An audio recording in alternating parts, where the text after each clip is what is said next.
Whenever someone tells me they were a victim of ID theft, I ask them what they mean. And I'm doing this because the newspapers and TV are just so full of identity theft reports. It makes me wonder why everybody hasn't been a victim. So let's look at what identity theft is and what it isn't.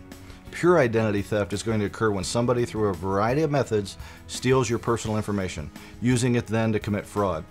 All identity theft is fraud, but not all fraud involves identity theft. Thieves are creative and use different con games to steal your information. The average consumer is soon overwhelmed by all the news and stories of how people were victimized. But we shouldn't panic here. We need to use some common sense here because most of these thieves are just low-tech and using simple methods. Truth is, if it's a real professional, and they're few in number fortunately, wants your information, they're going to find a way to get it. Makes no sense to try and prepare for that kind of attack. Only worry about those things we can prevent. There's many kinds of identity theft, from financial to medical and everything in between, so with a little effort we can defeat most of these attempts to steal our information. Let's look at a few.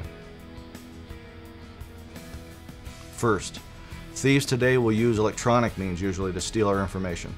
The use of the internet for financial transactions makes an even attractive market, so protecting your electronic history and computer transactions is critical.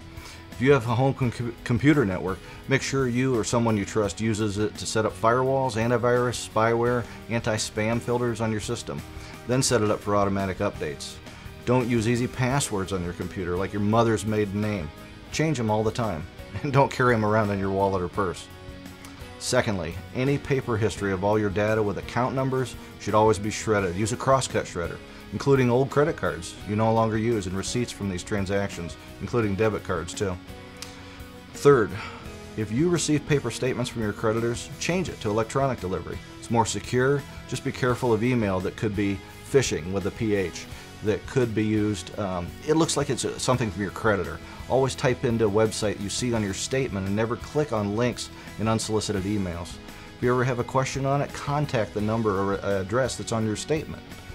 If you continue with these mail statements, then they arrive late, look for, it might be a problem. Somebody follows the mailman around sometimes and tries to take them out of your mailbox. Fourthly, in any telephone interaction, never get out personal information, ever.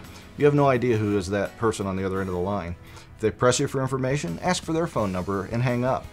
If they hang up and they've given you this number, don't call it back, ever.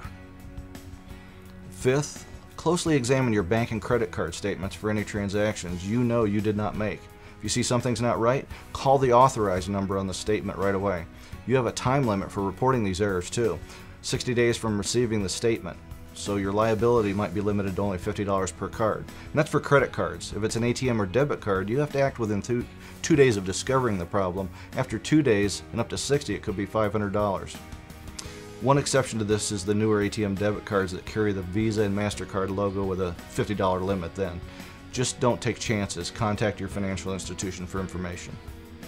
Periodically check your credit report to see if unauthorized inquiries or accounts you don't know are there that aren't yours.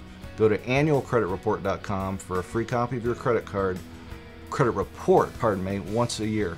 You get 3 a year because Equifax, TransUnion, and Experian you can get one from. What if you don't find you're the target of any of these thieves? Immediately, if you are a victim, notify your creditors and the credit reporting agencies' fraud departments and obtain a police report. Send a copy of that report to each of these agencies. Keep copies of all the correspondence you send.